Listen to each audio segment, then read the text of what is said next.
ಬೆಂಗಳೂರು ಸ್ವಾತಂತ್ರ್ಯೋದ್ಯಾನದಲ್ಲಿ ಎಲ್ಲ ಯುಜಿಸಿ ವಿದ್ಯಾರ್ಥಿಗಳು ಬಹಳಷ್ಟು ನೋಡ್ಕೊಟ್ಟಿದ್ದಾರೆ. ಬಹಳ ಅನ್ಯಾಯ ಆಗಿದೆ. ಕರ್ನಾಟಕ ರಾಜ್ಯ ಸರ್ಕಾರದ ಮಾನ್ಯ ಮುಖ್ಯಮಂತ್ರಿಗಳು ಸಿದ್ದರಾಮಯ್ಯ ಅವರಿಗೆ ಮತ್ತು ಉಪಮುಖ್ಯಮಂತ್ರಿಗಳಾಗಿರ್ತಕ್ಕಂಥ ಡಿ.ಕೆ. ಶಿವಕುಮಾರ್ ಅವರಿಗೆ, ಎನ್.ಸಿ. ಸುಧಾಕರ್ ಅವರಿಗೆ ಮತ್ತೆ ಮಾನ್ಯ ಗೃಹ ಸಚಿವರಾಗಿರ್ತಕ್ಕಂಥ ಜಿ. ಪರಮೇಶ್ವರ್ ಸಾಹೇಬರಿಗೆ ತಮ್ಮ ನೋವು ಮನವಿ ಹೇಳಿ ಸರ್. ಸರ್ ಏನಿಲ್ಲ ಸರ್, ನಾವು ಬಂದಿರೋ ಉದ್ದೇಶ ಅಷ್ಟೇ.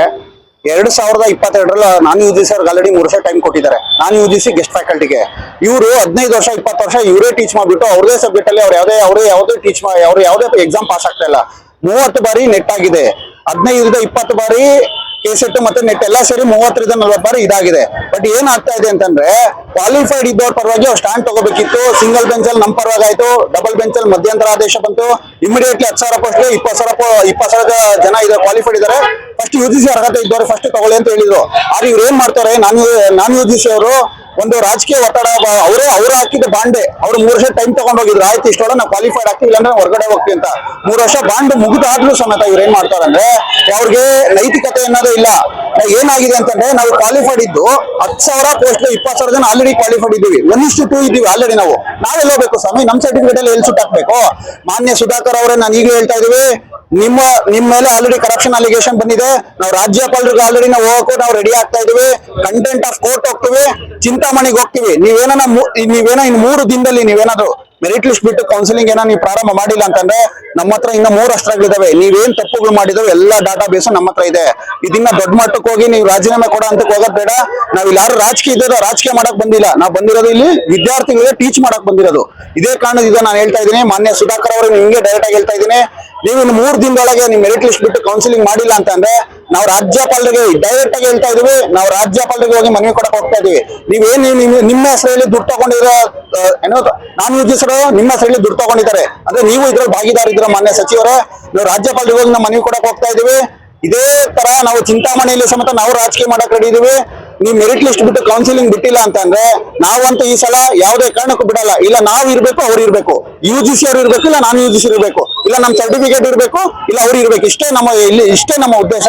ಕ್ವಾಲಿಫೈಡ್ ಇದ್ದವ್ರಿಗೆ, ಟ್ಯಾಲೆಂಟಬಲ್ ಇದ್ದವ್ರಿಗೆ, ಯಾರು ಕಷ್ಟಪಟ್ಟು ಓದಿರ್ತಾರೋ ಅವ್ರಿಗೊಂದು ವ್ಯಾಲ್ಯೂ ಕೊಡಿ ಸ್ವಾಮಿ. ಇಲ್ಲಾಂದ್ರೆ ಕ್ವಾಲಿಟಿ ಆಫ್ ಎಜುಕೇಶನ್ ಎಲ್ಲಿರುತ್ತೆ? ನೀವು ಕ್ವಾಲಿಟಿ ಆಫ್ ಎಜುಕೇಶನ್ ಮೇಂಟೈನ್ ಮಾಡ್ಬೇಕು ಅಂತೀರಾ. ಗೆಸ್ಟ್ ಫ್ಯಾಕಲ್ಟಿ ಕ್ವಾಲಿಫೈಡ್ ಇದ್ದವ್ರನ್ನೇ ತಗೊಂಡಿರ್ತಾನೆ ಆಗೋದು. ಅನರ್ಹ ತಗೊಂಡ್ರೆ ಯಾವ ತರ ನೀವು ಕ್ವಾಲಿಫೈಡ್ ಎಜುಕೇಶನ್ ನೀವು ತಗೊಳಕಾಗುತ್ತೆ? ಇದೇ ಕಾರಣಕ್ಕೋಸ್ಕರ ನಾವು ಹೇಳ್ತಾ ಇರೋದು, ಮಾನ್ಯ ಇದು ನಮ್ಮ ರಿಕ್ವೆಸ್ಟ್ ಅಲ್ಲ, ಇದು ನಮ್ಮ ವಾರ್ನಿಂಗ್ ಅಂತಾನೆ ತಿಳ್ಕೊಳ್ಳಿ. ಮಾನ್ಯ ಸುಧಾಕರ್ ಅವ್ರಿಗೆ ನಿಮ್ ಫೈನಲ್ ಹೇಳ್ತಾ ಇದ್ದೀವಿ, 3 ದಿನದೊಳಗೆ ಕೊಡಿ. ಇಲ್ಲ ಅಂತ ನಾವ್ ಏನ್ ಹೇಳಲ್ಲ. ಇನ್ನ ನಮ್ಮ ಹತ್ರ ತುಂಬಾ ಬತ್ತಳಿಕೆಗಳಿದ್ದಾವೆ. ನಾವು ಕಂಟೆಂಟ್ ಆಫ್ ಕೋರ್ಟ್ ಹೋಗೋದಂತೆ ನಾವಂತೂ ಸಿದ್ಧ ಇದ್ದೀವಿ. ಇನ್ 3 ದಿನದೊಳಗೆ ನೀವು ಬೇಗ ಸಮಸ್ಯೆ ಒಂದು ದೊಡ್ಡ ಮಟ್ಟಕ್ಕಾಗಿ ಇನ್ನೂ ದೊಡ್ಡ ಮಟ್ಟಕ್ಕೆ ಹೋಗೋದು ಬೇಡ. ನಾವೀಗ ರಿಕ್ವೆಸ್ಟ್ ಮಾಡ್ತಾ ಇದೀವಿ, ಬೇಗ ಯಾವ್ದಾದ್ರು ಒಂದು ಡಿಸಿಷನ್ ತಗೊಂಡ್ಬಿಟ್ಟು ನಮ್ಗೆ ನ್ಯಾಯ ಕೊಡ್ಸಿ. ಯಾರಾದ್ರೂ ಅಧಿಕಾರಿಗಳು ಬಂದು ನಿಮ್ಮ ಹತ್ರ ಮನವಿ ಪತ್ರ ತಗೊಂಡು ಏನಾದ್ರು ಸರ್ ಅದು ಬರ್ತಾರೆ ಸರ್. ಆಲ್ರೆಡಿ ಸರ್ ಮಾನ್ಯ ಮಾಜಿ ಉನ್ನತ ಶಿಕ್ಷಣ ಸಚಿವ ಅಂತ ಅಶ್ವಥ್ ನಾರಾಯಣ್ ಬರ್ತಾರೆ, MLC ರವಿ ಅವರು ಬರ್ತಾರೆ, ರವಿಕುಮಾರ್ ಸರ್ ಎಲ್ಲ ಪ್ರೆಸ್ ಮೀಟ್ ಮಾಡ್ತಾರೆ, ಅವರು ಬರ್ತಾರೆ. ಮತ್ತೆ ಮೇಡಮ್ ಬರಕ್ ರೆಡಿ ಇದ್ದಾರೆ, ಬಂದೇ ಬರ್ತಾರೆ. ಆಮೇಲೆ ಇನ್ನು ಒಂದು ಸತ್ಯ ತಿಳಿದಿರ್ಲಿ ಸರ್, ಇವ್ರು ಈ ಸಲ ನಮ್ಗೆ ಏನಾರ ಕ್ವಾಲಿಫೈಡ್ ಇದ್ದವ್ರಿಗೆ ನ್ಯಾಯ ಸಿಕ್ಕಿಲ್ಲ ಅಂತಂದ್ರೆ ಸರ್, ಮಾನ್ಯ ಸುಧಾಕರ್ ಅವರ ರಾಜೀನಾಮೆ ಕಟ್ಟಿಟ್ಟ ಬುತ್ತಿ ಇದಂತ ಹೇಳ್ತೀವಿ ಸರ್. ಆಯ್ತು, ಈಗ ಕಾಂತಕುಮಾರ್ ಅವರು ನೀವು ಏನಾದ್ರು ಸೇರಿ ವಿಧಾನಸೌಧಕ್ಕೆ ಭೇಟಿಯಾಗಿ ಏನಾದ್ರು ಮಾತುಕತೆ ಏನಾದ್ರು ಇದೆಯಾ? ಹೌದು ಸರ್, ಅದು ಪ್ಲಾನ್ ಮಾಡ್ತಾ ಇದೀವಿ ಸರ್. ಅದು ನಾವು ಹೋಗ್ತೀವಿ ಸರ್. ಅದಂತೂ ನಾವಂತೂ ಬಿಡಲ್ಲ ಸರ್, ಹೋಗ್ತೀವಿ. ಈ ಸಲ ಡಿ.ಕೆ. ಶಿವಕುಮಾರ್ ಗಿರ್ಲಿ, CM ಗಿರ್ಲಿ, ಎಲ್ಲರಿಗೂ ನಾವು ಆಲ್ರೆಡಿ ನಾವು ಕೊಟ್ಟಿದ್ವಿ, ಎಲ್ಲ ಮನವಿ ಕೊಟ್ಟಾಗಿದೆ. ಮನವಿ ಕೊಟ್ಟರು ಇದಿಲ್ಲ ಅಂತ ಅಂದ್ರೆ ನಾವು ಇನ್ನ ದೊಡ್ಡ ಮಟ್ಟದಲ್ಲಿ ಏನಾದ್ರು ಒಂದು ಮಾಡ್ಲೇಬೇಕು. ನಾವು ಕಾನೂನುಬದ್ಧ ಚೌಕಟ್ಟಲ್ಲಿ ಮಾಡಕ್ ಹೋಗ್ತಾ ಇದೀವಿ. ಕಾನೂನು ಬಿಟ್ಟು ಹೊರಟ್ರೆ ನಾವು ಇದೇ ಬಾಂಗ್ಲಾದೇಶ ತರ, ನೇಪಾಳ ತರ, ಶ್ರೀಲಂಕಾ ತರ ಮಾಡ್ಬೋದು. ಬಟ್ ನಾವು ಆ ಉದ್ದೇಶದಿಂದ ಬಂದಿಲ್ಲ. ಅದೇ ಕಾರಣಕ್ಕೋಸ್ಕರ ಹೇಳ್ತಾ ಇರೋದು, ನಾವು ಒಳ್ಳೆ ಉದ್ದೇಶದಿಂದ ಹೇಳ್ತಾ ಇದೀವಿ. ಇನ್ 3 ದಿನದೊಳಗೆ ನಿಮ್ಗೆ ಟೈಮ್ ಕೊಡ್ತಾ ಇದೀವಿ. ಮೆರಿಟ್ ಲಿಸ್ಟ್ ಬಿಟ್ಟು ಒಂದು ಬೇಗ ನಮ್ಗೆಲ್ಲ ಸಮಸ್ಯೆಯನ್ನು ಕ್ಲಿಯರ್ ಮಾಡಿ. Thank you.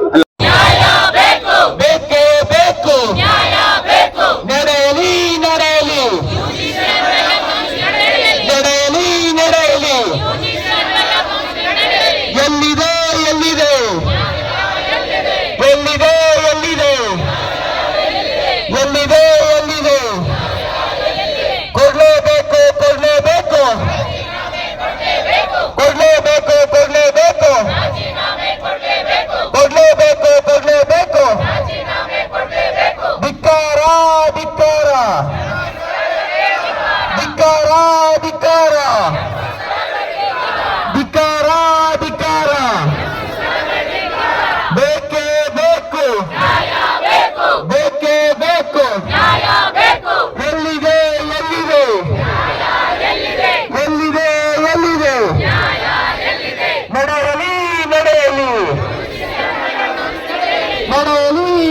ಬರಲಿ